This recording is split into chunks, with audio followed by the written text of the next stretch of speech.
আমি শেফালি বলছি। আমি একটা বড় ধনী পরিবারের মেয়ে। আমার বাবা ছিল এলাকার একটা মাতব্বর। আমি যখন কলেজে পড়াশোনা করতাম, অনেক জায়গা থেকে আমার সম্বন্ধ আসতো, ভালো ভালো করে বিয়ে আসতো। কিন্তু বাবা পছন্দ করে একটা ইঞ্জিনিয়ার ছেলে দেখে আমার বিয়ে শাদীর বন্দোবস্ত করবো। তারপরে 1 মাস পরে আমার বিয়ে হয়ে গেল। কিন্তু ওখানে যাই দেখি আমার শ্বশুর এবং আমার স্বামী, মানে এদেরকে বোঝাই যায় না যে এরা বাপ ছেলে। মানে আমার শ্বশুরের ফেকারটা যেন অনেক সুন্দর, হ্যান্ডসাম, ইয়াং মতো লাগে। আমি তো আমার শ্বশুরকে দেখে দারুণ খুশি হয়েছি, আর আমার স্বামীও কম না। তারপরে এভাবে চলতে চলতে 1 বছর যায়, 2 বছর যায়, 3 বছর যায়, আমার কোনো সন্তানাদি হয় না। তারপরে আমার শাশুড়ি একটু জেদি টাইপের, মানে আমার শাশুড়ি কথায় কথায় উঠতে বসতে আমাকে খোঁটা দিয়ে কথা বলে। মানে আমাকে বলে অপায়া বাইজা, বাচ্চা কাচ্চা হয় না, কোথ থেকে এই সমস্ত নিয়ে আসছে। আমার শ্বশুরকে এই সমস্ত বলে আমাকে ইয়া করে, মানে অনেক কথা শোনায়। আর এইদিকে আমার ছোট ননদ, সে কলেজে লেখাপড়া গেলে, সেও কথায় কথায় উঠতে বসতে আমাকে একটু ঠোকা দিয়ে কথা বলে। আমি ভীষণ লজ্জা পাই এবং আমার মনটাও খারাপ হয়ে যায়। বন্ধুরা, আল্লাহ না চাইলে তো কারোর গর্ভে সন্তান আসে না। তো আমি কি করবো, এখানে তো আমার তো কোনো হাত নেই। তারপরে আমার শ্বশুর আমাকে অনেক ভালোবাসতো। আমাকে ডেকে বললো, মারে শেফালি, তুমি না হয় একটু ডাক্তারের কাছে যে পরীক্ষা নিরীক্ষা করে দেখো তো, সমস্যাটা কি তোমার না আমার ছেলের। তখন আমি বললাম যে আব্বু, আমি তো পরীক্ষা করে দেখেছি, আমার তো কোনো সমস্যা নেই, যতটুকু সমস্যা আমার জানা মতে আপনার ছেলের। তখন আমার শ্বশুর আমাকে বললো, যাচ্ছে আমার ঠিক আছে, এই পর্যন্তই তুমি থাকো, এর বেশি বলার দরকার নেই, তোমার শাশুড়িকে বলার দরকার নেই, তোমার ব্যবস্থা আমিই করব। তারপরে আমি একটু সংকোচ বোধ করতেছি, আমার সন্তানাদি হয় না, তাহলে আমার শ্বশুর আবার আমার কি বন্ধ ব্যবস্থা করবে, তার কাছে কি কোনো জাদু আছে নাকি, এটা ভেবে একটু হাস্যকর ভাবে নিয়ে চুপ করেই থাকলাম। তারপরে আমার হাজবেন্ড বাড়িতে থাকে না, সে চিটাগাং থাকে। সে একটা প্রাইভেট কোম্পানিতে জব করে, সে কোম্পানির আন্ডারে ইঞ্জিনিয়ারিং করে। যাই হোক, সে অনেকদিন পরে পরে বাড়িতে আসে, 2 মাস 3 মাস পর পর আসে। এদিকে আমি শ্বশুরই আমার সব, মানে শ্বশুরকে আমার সমস্ত যা কিছু দরকার হয় সংসারে আনুষঙ্গিক, সেটা শ্বশুরই এনে দেয়। শ্বশুরের কাছেই বলি এটা আমার স্বামীর পারমিশন। তারপরে শ্বশুর আমাকে হঠাৎ করে একদিন বলতেছে যে, মারে শেফালি, আমার তো এই বুড়ো বয়সে শ্বশুর বাড়ির মুখ আর দেখাই হয় না অনেকদিন যাবত, আর তোমার মতো এরকম হুষ্টপুষ্ট সুন্দরী বৌমা থাকতে আমার হঠাৎ একদম খুব শখ জাগলো। মা, তুমি কি আমার শ্বশুর বাড়িতে যাবে? তো তখন আমি বললাম যে, বাবা আপনি যেহেতু বলছেন আমার নানি শাশুড়ির বাড়িতে, হ্যাঁ যাওয়া যায়, আপনি দিন করে ফেলেন। তো আমার শাশুড়ি এটা পছন্দ করতেছে না, কারণ আমার শাশুড়ি, সে একদম শ্বশুরের চেয়ে বুড়ো হয়ে গেছে মনে হচ্ছে। কিন্তু আমার শ্বশুর জোয়ান মদ্দা, মানে ইয়াং, সে তো ব্লেজার পরে যখন রাস্তায় বের হয় তাকে দারুণ লাগে দেখতে। আমারও খুব পছন্দ বন্ধু, হ্যাঁ আমার শ্বশুরকে। তারপরে মানে শ্বশুরের পথ ধরে হাত ধরে পথ চলতে আমার কোনো দ্বিধাবোধ নেই, কোনো খুবই আনন্দ লাগে। তো শ্বশুর যখন আমাকে এই অফারটা করলো, আমি মেনে নিলাম। তারপরে শ্বশুর আমাকে হঠাৎ করে বলে বসলো যে, তাহলে এই আগামী শুক্রবারে সকালবেলা আমরা গাড়ির টিকিট করছি, তুমি আর আমি চলে যাব, কাউকে দরকার নেই, তোমার শাশুড়ি যাবে না, তোমার শাশুড়ি যেহেতু বাড়ি থেকে চলে গেলে এই বাড়িটা সামলাবে কে। তখন আমি বললাম যে ঠিক আছে আব্বু। তারপরে শ্বশুর আর আমি, তার বাপের বাড়ি ছিল হচ্ছে বরিশাল, তো মানে তার শ্বশুর বাড়ি। তো যাই হোক রওনা হলাম। তো যেতে, সে এখান থেকে যাইতে প্রায় 7-8 ঘন্টা সময় লাগে বাসে। তারপরে দুজনে যাচ্ছি যাইতে যেতে হঠাৎ মানে রাস্তায়, মানে পলিটিক্যাল ইস্যুতে যে কোনো ইয়েতে, মানে রাস্তায় একটা সাইড যানজট করে গাড়ি ঘোড়া চলাচল বন্ধ করে দিয়েছে। তো সন্ধ্যা ঘনিয়ে আসছে। তারপরে শ্বশুর আমাকে বললো যে, মানে কি একটা সমস্যা হলো, গাড়ি তো আর যাবে না, গাড়ি তো এখানে রেখে দেবে, তাহলে কি করা যায়। তা আমি আমার শ্বশুরকে বললাম যে, আব্বু এক কাজ করেন, না হলে কোনো একটা জায়গায় আমরা না হয় অতীত থাকি, এত পর তো আর ফিরে যাওয়া সম্ভব না।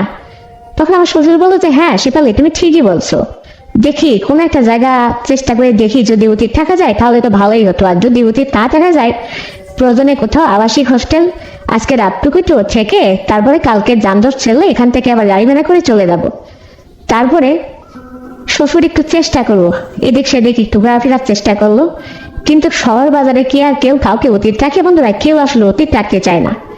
আমি তো বোরকা পরা মুখ বাঁধা, আমি একটা মেয়ে ছেলে মানুষ, অনেকে ভাবতেছে এরা মনে হয় স্বামী স্ত্রী, অনেকে এটা ভাবতেছে, কারণ আমার শ্বশুর তো হ্যান্ডসাম, আর তার পাশে যখন একটা মহিলা মানুষ পাশে সাথে যায় তাকে এটা ভাবাটাই আসলে স্বাভাবিক। তারপরে একটা মানুষ আমাকে এসে বলতেছে, আপু আপনি কই যাবেন, একটা ছেলে। আমি বললাম যে আমরা তো আসলে এই সমস্যায় পড়ছি, তো এখন আমরা আসলে যাবো বরিশালে, কিন্তু তার আগেই যে আটকে গেলাম, যানজট বা রোড বন্ধ করে দিছে, বাস নাকি আর যাবে না। তো ছোট ভাই আমরা আজকে রাতটুকু উচিত থাকতে চাইছি। তো উনি বলতেছে যে আমি ব্যাচেলার থাকি, স্টুডেন্ট, আমার বাড়ি তো এখানে না, আমার বাড়ি রাজশাহীতে, যাই হোক আপনাদের একটা সৎ পরামর্শ দিতে পারি। তখন আমি বললাম যে হ্যাঁ ছোট ভাই বলো। তখনও ওই ছেলেটা বলতেছে যে এই অমুক বলাকা হোস্টেল আছে, এটা আবাসিক, ওখানে আপনারা আপাতত রাতটুকু যাপন করতে পারবেন। তখন আমি ওই ছেলেটার কথা মতো শ্বশুরকে বললাম, যাবো বলাকা হোস্টেলে নাকি আবাসিক হোস্টেল আছে, এখানে বলাকা হোস্টেল নামে, এখানে চলেন আমরা রাত যাপন করি, কালকে সকালে ভোরে না হয় গাড়ি ছাড়লে তখন চলে যাব। তো আমার শ্বশুর তখন বললো যে আচ্ছা ঠিক আছে মা তাই হোক। তারপরে তখন রাত প্রায় 9টা বেজে গেছে, এদিক সেদিক খোঁজাখুঁজি করতে করতে একটু সময় তো লাগবেই।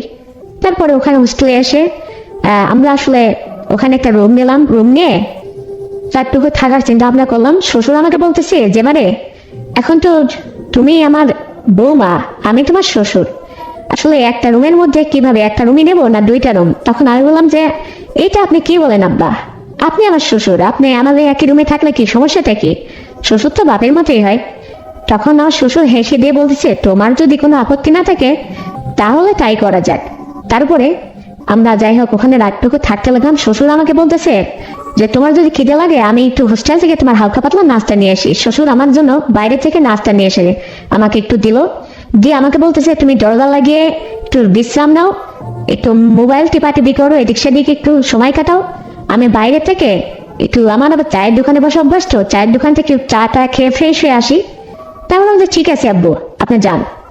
তারপরে ওই হোস্টেলের যে ম্যানেজার উনি হঠাৎ করে এসে আমাকে বলতেছে দরজায় নক করলো। দরজায় নক করার পরে আমি যখন দরজাটা খুলে দিলাম, তো আমার শ্বশুর এদিকে তো আসতেছে না, আমার তো গা হাত পা ছমছম করতেছে। তো হোটেল ম্যানেজার আমাকে বলতেছে যে ম্যাডাম আপনার এই রুমে কি লোক লাগবে, যদি লোক লাগে ভালো টাকা দিত। তখন আমি বললাম যে ম্যানেজার সাহেব আপনি এটা কি বলেন, আপনি আমাকে আসলে যা ভাবছেন আমি তা না। তখন ম্যানেজার সাহেব বলছে ও আমি ভাবছি যে আপনি মনে হয় লোকাল, আপনি হয়তো কোনো ম্যান রুমে নেবেন, এই জন্য কোনো টাকা পয়সা, এই জন্য আপনাকে জিজ্ঞাসা করছি। আমরা না ভাই এটা আপনার ভুল ধারণা, আপনাদের হোস্টেলে নাকি এই সমস্ত চলে, আমি আমার জিজ্ঞেস করলাম। তখন ম্যানেজার সাহেব বলতেছে যে হ্যাঁ আমাদের এখানে অনেকে রাত যাপন করে, এবং তারা বলে কি যে কোনো মানুষ যদি এসে এরকম খোঁজে তাদেরকে আমাদের কাছে নিয়ে আসেন কিছু টাকা পয়সার বিনিময়ে। তো আমি বললাম যে ঠিক আছে ভাই এটা শুনলাম আর কি, কিন্তু আমি ওই ধরনের না, আমার শ্বশুর আমার সাথে আছে, আমরা গাড়ি যানজটে দেখতে পাই না, বিপদে পড়ে আপনাদের এখানে রুম নিয়ে আশ্রয় নিছি। যাই হোক তারপরে ম্যানেজার সাহেব এটা বুঝলো, বুঝে চলে গেল। যাওয়ার পরে আমার তো ভয়ে মানে কেমন যেন লাগতেছে যে আল্লাহ কোন জায়গায় এসে রুম নিলাম, ম্যানেজার সাহেব এসে এরকম করে, নিশ্চয়ই তাহলে হোস্টেলে এ ধরনের কারবার চলে, আবার কে কোথার থেকে এসে আমার রুমেতে উঠবে নাকি। তাই বলে আমি ভিতর থেকে দরজাটা ভালো করে লাগিয়ে দিলাম, যে এবার যে বেটে এসে দরজায় নক করুক আমি দরজায় আর খুলবো না। আমার মনের মধ্যে একটা ভয় কাজ করতেছিল। তারপরে ঠিক যখন রাত 11:30 বাজে ওই সময় আমার শ্বশুর বেটা এসে দরজায় নক করতেছে, নক করে বলতেছে যে শেফালি। তখন আমি চিন্তা করলাম যে আমার শ্বশুর ছাড়া তো আমার নাম এখানে কেউ জানে না। তখন আমি বুঝলাম যে হ্যাঁ আমার শ্বশুর এসে দরজায় নক করছিস। তখন দরজাটা খুলে দিলাম। ও বাবা, দরজাটা খুলে দিয়ে দেখি আমার শ্বশুরের মুখের দিকে তাকায় দেখি চোখ টোক সে তার কেমন যেন মানে লাল হয়ে আছে, সে কি একটা অবস্থা, স্বাভাবিক না অস্বাভাবিক। আমি বলছি যে আব্বু আপনার এই অবস্থা কেন, কি বাইরে থেকে কি খাইছেন, কি হয়েছে, চা খাইতে গেলেন না আপনি? তখন শ্বশুর বলতেছে হ্যাঁ রে মা আমি চা খাইছি, সমস্যা নাই, এমনিতে এরকম, তুমি শুয়ে পড়ো। তো যাই হোক আমি শ্বশুরের পিছনটা ভালো করে করে দিয়ে তাকে শোয়ার ব্যবস্থা করে দিলাম, এবং আমিও তার পাশে শুয়ে, তো কোল বালিশ তো নাই, মানে দুই পাশে 2টা বালিশ, একই বেডে আসলে শোয়াটা তারপরেও আমার কাছে কেমন যেন লাগতেছিল। যাই হোক শ্বশুর অনেক সময় বাদে এ কথা শিখাতে বলে বলতেছে যে আমার তো খুব মাথায় ব্যথা করতেছে, মানে তোমার যে কি করে বলি শেফালি তুমি আমার একটু মাথাটা একটু মালিশ করে দাও তো। তাই বললাম যাব্বা গাড়ি জানলে করে আসা হয়েছে তো হতেই পারে এরকম। তাই বলে তার মাথায় হাত বুলিয়ে মাথাটা মালিশ করে দিচ্ছিলাম, তারপরে তার পা টিপে দিচ্ছিলাম, হাত টিপে দিচ্ছিলাম। ও বাবা, সে দেখি কিছু সময় পরে আমাকে বলতেছে যে এখানে না ওখানে, আমার খুব ভালো লাগতেছে, তুমি আমার দিকে ঘুরে এদিকে শোও, তোমার সাথে আমি গল্প করব। মানে তার ভাব কেমন যেন আমার কাছে লাগতেছিল। আমি এটা আসলে একটু মনেই করলাম যে তার তো মানে ভঙ্গিমা কেমন যেন লাগতেছে। মতলবটা কি, শ্বশুর এরকম করে কেন? রাত 1টা বেজে যায়, শ্বশুর তো ঘুমায় না। তাই বললাম যে বা আপনি ঘুমায়ে পড়েন, সকালবেলা আবার উঠে গাড়ি ধরতে হবে। আমি ছেলে মানুষ, আমি যদি ঘুমায়ে পড়ি আপনি তো আমাকে উঠে জাগাবেন। তখন শ্বশুর বলতেছে যে হ্যাঁ, এদিক দিয়ে তোমার চিন্তা করা লাগবে না, আমি ঠিক সঠিক সময়ে তোমাকে ঘুম থেকে জাগায় নিয়ে গাড়ি ধরে চলে যাব। তারপরে অনেক রাত্রি শ্বশুর আমার কাছে হঠাৎ করে তার আধা ঘন্টা পরে আবার কানের ধরে ফিস ফিস করে বলতেছে, মারে একটা কথা বলতে চাই শেফালি, তুমি কি আমার কথা রাখবা? আমি বললাম যে হ্যাঁ বা বলেন, আপনি এরকম করতেছেন কেন বলেন তো। এই আপনি উঠে বসেন তো। তখন আমার শ্বশুর বলতেছে, মারে এইভাবে বলো কেন? এমন যে হ্যাঁ, আপনি অনেক সময় ধরে এরকম করতেছেন কেন, কি হয়েছে আপনার? তে বলতেছে যে মারে একটা কথা মনে পড়ে তোমার? মানে আমি তোমাকে চেক আপ করতে বলছিলাম যে ডাক্তারের কাছে যাই, যে আমার ছেলে তোমাকে সন্তানাদি দিতে পারে না, দোষটা তোমার না আসলে আমার ছেলে। তখন আমি বললাম যে দেখেন, আপনাকে ইতিপূর্বে একবার আমি বলছি যে দোষটা আমার না, দোষটা আপনার ছেলের। মানে আমার যদি আপনার ছেলে বাদে অন্য কোনো জায়গায় সংসার করতাম তাহলে ঠিকই আমার আল্লাহ পাক সন্তানাদি দিত। কেন আব্বু আপনি এত রাত্রি হঠাৎ এই প্রশ্ন করলেন? তখন বলতেছে, মারে কি করে যে তোমাকে বলি, মানে ওইটা যদি আমি তোমাকে একটু সাহায্য করতাম তাহলে কি হতো না? তোমার যদি হতো তাহলে তোমার শ্বশুর শাশুড়ি তোমাকে এই যে এত কথা শোনায়, তোমার ননদ তোমাকে এত কথা শোনায়, সেটার থেকে অন্তত তুমি মুক্তি পাতে। তখন আমি একটু গম্ভীর চিন্তায় পড়ে গেলাম যে আসলে শ্বশুর তো আমাকে ঠিকই বলছে, তাই তো? আমি যদি সন্তানের মুখ দেখতে পারি, আমার ননদ, আমার শাশুড়ি বা আশেপাশের মানুষ এই যে আমাকে খোটা দিয়ে কথা শোনায়, এই সমস্ত কথার থেকে তো একটু রেহাই পেতাম। তো এটা কি ব্যবস্থা করলো শ্বশুর, দেখি তো। তারপরে বললাম, যাবো, হ্যাঁ সবই তো ঠিক আছে, তো এটা আমি পাবো কই, সেটা কিভাবে সম্ভব? তখন আমার শ্বশুর বলতেছে, আমি যদি তোমাকে একটু এইটা আমি নিজেই দিতাম বা তোমাকে সাহায্য করতাম, তোমার যদি আপত্তি না থাকে। তো আমি বললাম যে আচ্ছা আমার আপত্তি নেই, আপনি এটা আমাকে দেন, কিভাবে দেবেন? তারপরে আমার শ্বশুর, যাই হোক কি করে যে তোমাদের কথা না বলে, হ্যাঁ আমি বলতে পারছি না, যাই হোক সে আমাকে দারুণ ভাবে এটা ইয়ে করলো, মানে আমাকে চেষ্টা করলো, এবং ওখান থেকে সকাল হয়ে গেল, দারুণ ভাবে সে আমাকে এটা সাহায্য করলো, আমি খুবই খুশি হলাম। সকাল হলো, তারপরে শ্বশুর আর আমি যাই হোক হোস্টেল থেকে স্নান করে তার শ্বশুর ভাইয়ের দিকে বরিশাল রওনা হলাম। গাড়িও ছাড়ছে, প্রথম সকালবেলা গাড়িতে চলে গেলাম। যাওয়ার পরে ওখানে যায় যাক তারা খুবই খুশি, কারণ দেখতে শুনতে আমি মোটা তাজা হস্তপুষ্ট নাদুস নদুস ফর্সা সুন্দরী, তারপরে ধনী লোকের মেয়ে, আমি আমার একটা নাম গাম বা আলাদা একটা আমার স্পেশাল একটা ইয়ে আছে, এটা আমার নানি শাশুড়ির বাড়ির লোকজন সবাই জানতো। তো আমাকে দেখে শেফালি আসছো বাবা, আমার নাতি বেটার বউ আসছে, তাই দেখে আমার নানি আমাকে, নানি শাশুড়ি জড়িয়ে ধরে কত না খুশি। যাই হোক আমাদের জন্য তারা খুবই আয়োজন করলো, রান্না বান্না কত প্রকার যে গোশ রান্না করছে, আয়োজন করছে, ভালো মন্দ আমরা সব খাওয়া দাওয়া করলাম। তারপরে নানি শাশুড়ি আমাকে সেই বাড়িতে আবার হচ্ছে মানে 3টা রুম বিশিষ্ট একটা বাড়ি আর একটা ছোট্ট দোতলা ঘর। তো নানি শাশুড়ি আমাকে বলতেছে যে তুমি কিন্তু আমার কাছে থাকবে। আমি বললাম যে না নানি, আমার আসলে এই আন্টির জায়গায় যে কোনো জায়গায় ঘুম হয় না, শ্বশুরের পাশে থাকলেই হয়, সে তো আমার বাপের মতো, সমস্যা কি, আমরা ওই রুমে থাকি। তো বলতেছে যে হ্যাঁ তুমি বৌমা, তোমার যদি কোনো আপত্তি না থাকে তাহলে তো এখানে আমি নিষেধই করবো না। যাই হোক সারাটা দিন গেল, এদিক সেদিক ঘুরলাম, নতুন জায়গায়, জেলের পাড়ে, নদীর পাড়ে, সব জায়গায় আমাদের ঘুরতে নিয়ে গেল। আমরা গাবখান ব্রিজ এদিক সেদিক সব জায়গায় দেখে শুনে আসলাম।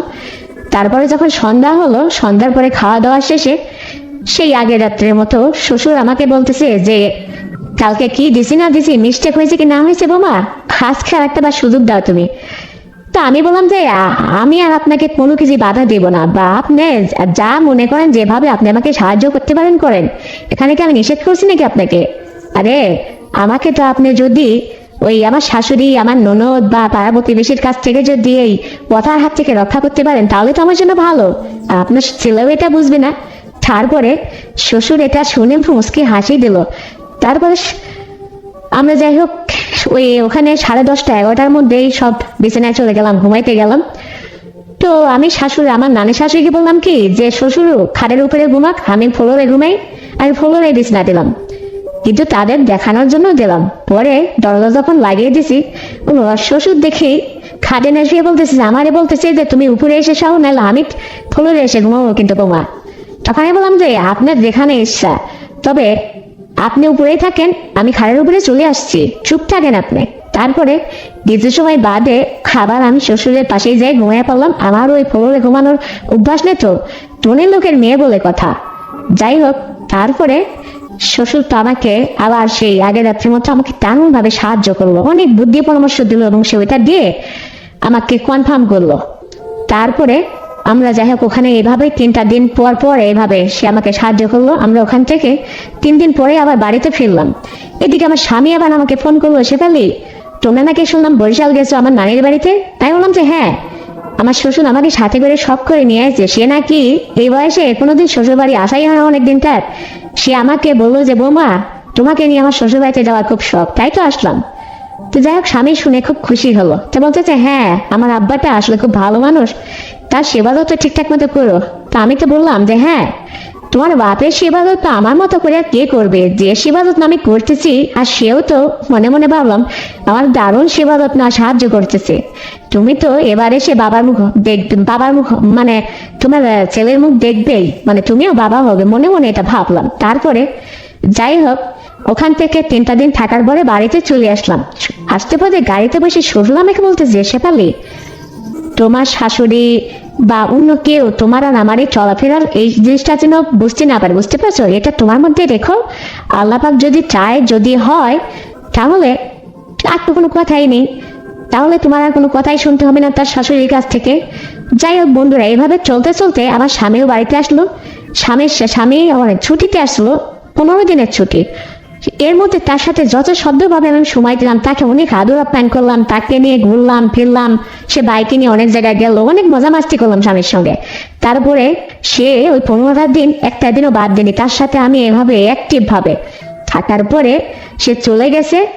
পরে আমি তাকে ঠিক 3-4 মাস পরে তাকে এই সুসংবাদটা দিছি যে তুমি কিন্তু বাবা হতে যাচ্ছ। তারপরে আমার স্বামী এটা শুনে আকাশের চাঁদ যেন নেমে আসলো, মানে কত যে খুশি। কিন্তু আমি তো মনে মনে ভাবতেছি যে তুমি তো খুশি হবেই ছেলে, হ্যাঁ, কিন্তু কে যে সাহায্য করলো, কোত্থেকে আসলো, এটা তো তুমি জানো না। যাই হোক, অচলের বাপ সবাই হতে চাই। তো আমার স্বামী যাক বাপ হওয়ার কথা শুনে দারুণ খুশি। সে এই কথা শুনে পরের সপ্তাহে অফিস থেকে ছুটি নিয়ে আবার বাড়িতে চলে আসলো। এসে আমাকে বলতেছে, শেফালি তুমি ঠাট্টা করতেছে না তো? তাই বললাম যে একদম না, এই দেখো না। তারপর সে আবার আমাকে ডাক্তারের কাছে নিয়ে গেল, যায় পরীক্ষা নিরীক্ষা করে দেখে যে হ্যাঁ সত্যি। সে তো মহা খুশি। বাবা আমাকে নিয়ে আবার সে আমার মায়ের বাড়িতে এসে আমাকে সাথে করে শ্বশুর বাড়িতে মিষ্টি মুখ করে আসলো, কত যে খুশি। তারপরে আমার ঠিক সময় মতো সন্তান ভূমিষ্ঠ হলো। তারপরে আমার সংসারে, শ্বশুরবাড়ির সংসারে আমি যে কতটা মানে সম্মানের বৌমা হলাম তাদের কাছে। আমার শাশুড়িও আমাকে তখন থেকে ভালোবাসতে লাগলো, কারণ তাদের একটাই সন্তান ছিল তো। এখন তারা যে নাতি নুৎকার মুখ দেখবে না, এটা নিয়ে বড় আফসোস তাদের মধ্যে ছিল, বা আমাকে মাঝে মধ্যে উঠতে বসতে কথা শোনাতো, এটা তখন আমার খুব খারাপ লাগতো। তো শ্বশুর আমাকে কিন্তু বড্ড উপকার করেছে, আর আমার স্বামীও কম না। যাই হোক, তাদের পরিবারে সবাই আর কি মানে নামাজ কালাম পড়তো বা এমনি ধর্মভীরু, কিন্তু আসলে এই যে একটা ছিল, তার তো 5টা নেই, যে আর একটা যদি মেয়ে এরকম বাইজা উপায় হয় তাহলে তো সেটা বলে কথা। কিন্তু তাতে একটাই সন্তান, তার যদি বাবু না হয় তাহলে তো তাদের এখন আশা ভরসায় নেই, নাতি নুৎকার মুখ দেখতে পারবে না, এটা বলে তাদের মনটা খারাপ। আমাকেও কথা শোনাতো, সেটার থেকেও আল্লাহ পাক আমাকে রক্ষা করলো। তারপরে আমার যে এক সন্তান হলো, সন্তান ভূমিষ্ঠ হওয়ার পরে ছেলেটা বড় হলো, দেখতে শুনতে একদম আমার হাজবেন্ডের মতোই, ও দাদার মতো দারুণ। আমি তো মনে মনে খুবই খুশি। দেখ শ্বশুর তারপরে আমাকে বললো যে শেফালি আর কি কোনোদিন তোমার সাহায্যের দরকার? তাই বললাম যে না আব্বা, আর কোনোদিন এই কথা আর মুখে নিয়ে আসবেন না, আর কোনো সাহায্য আপনার লাগবে না। যা হয়েছে এটা নিয়ে আমি সন্তুষ্ট। আল্লাহ পাকের কাছে অশেষ রহমত, আল্লাহ পাক আমাকে অনেক ভালোবাসছে, আপনার ছেলেও আমাকে ভালোবাসে। এখন আমার শ্বশুর, আমার ননদ, প্রতিবেশী, আমার বাবা মা সবার কাছে আমি এখন কত সম্মানের পাত্রী হয়েছি। সবাই আমাকে এখন দাম দেয়, ভালোবাসে, আদর করে। আর বাইজা অপেয়া এই সমস্ত কথা, আজেবাজে কথা আর আমাকে এখন শুনতে হয় না আব্বা। আর আপনিও নেক্সটে যা হয়েছে হয়েছে এটা ভুলে যান, আর কোনোদিন এ ধরনের কথা আমাকে শোনাবেন না। তো আমার শ্বশুর তখন আমাকে বললো, মারে যেটা এটা তোমার উপকারের জন্য আমি বলছিলাম, বুদ্ধিটা দিয়েছিলাম। যাই হোক, আমার দ্বারা যদি তুমি বিন্দুমাত্র উপকার হয়ে থাকো তাহলে আমি খুশি, কিন্তু আর কোনোদিন তোমাকে এই ধরনের সহযোগিতা আমি করতে চাইবো না। তুমি আমার বৌমা বৌমার মতোই থাকো, মেয়ে মেয়ের মতোই থাকো। আমি তোমাকে আর কোনোদিন বাধা ধরো না। আমিও খুশি হলাম, তোমাকে আমার পরিবারের কাছ থেকে একটু রক্ষা করলাম, মান সম্মানের হাত থেকে বাঁচালাম। তোমারও হলো সন্তানাদের সব নেই কার। মা সবাই হতে চায়, বাবা সবাই হতে চায়, কিন্তু গোবর আল্লাহ সবার আশা পূরণ করে না রে মা। তো আমি তখন শ্বশুরকে বললাম যে হ্যাঁ এটা ঠিক, কিন্তু আজকের পর থেকে আপনার সমস্ত পিছনের কথা ভুলে যাবেন, নতুন করে আমরা আবার বাঁচতে শিখি। যাই হোক বন্ধুরা, তারপরে আমি তো আমার বাকি জীবনটা আমার সন্তানকে নিয়ে, স্বামীকে নিয়ে, শ্বশুর শাশুড়ি ননদ সবাইকে নিয়ে কত সুখীতে কাটাতে লাগলাম। 5 ওয়াক্ত নামাজ কালাম পড়ে আল্লাহর কাছে দোয়া করি, আল্লাহ তুমি আমাকে ক্ষমা করে দিও যদি কোনো ভুলবশত করে থাকি, তুমি পিছনের জীবনের সমস্ত গুনাহ মাফ করে দিও। আর এইরকম কষ্ট কোনো মেয়েকে বাইরে উপায় বানাও না, যে যাতে কোনো শ্বশুর শাশুড়ির বাড়ি যেয়ে অনেক কথা শুনতে হয়, শাশুড়ির বকুনি শুনতে হয়, এইরকম মানে কষ্ট কোনো মেয়েকে আর তুমি দিও না। তো বন্ধুরা, তারপর থেকে আমার স্বামী সুখী, আমি সুখী, আমার শ্বশুর খুশি, আমার শাশুড়ি খুশি, আর পুরো পরিবারটার মুখটা উজ্জ্বল করে দিলাম আমি। আর এদিকে আমার বাবা মাও আমাকে মানে দারুণ ভালোবাসতে লাগলো, নাতি ছেলে পেয়ে তারাও খুব খুশি হলো। তো যাই হোক, এই ছিল আমার জীবনের ছোট্ট একটা গল্প। যদি শেফালির এই গল্পটা তোমাদের শুনে একখান্ত ভালো লেগে থাকে তাহলে এক্ষুনি চ্যানেলটিকে সাবস্ক্রাইব করে দাও, ভিডিওতে একটা লাইক দাও, আর শেয়ার করে তুমি তোমার কাছের বন্ধু বান্ধবকে শোনার সুযোগ করে দাও। আর হ্যাঁ বন্ধুরা, আগামীকাল আরো সুন্দর গল্প নিয়ে আসছি। যদি তোমাদের কোনো রিকোয়েস্ট থাকে তাহলে কমেন্ট করে অবশ্যই জানাবে, আমি সেই ধরনের গল্প তোমাদের আপলোড করে শোনাবো। আর তোমার পরিবারের খেয়াল রাখবে, তুমি নিজে সুস্থ থাকবে, আর তোমার ছোট্ট সন্তানকে নিয়মিত স্কুলে পাঠাবে। এই প্রত্যাশায় আজ এই পর্যন্তই। আল্লাহ হাফেজ।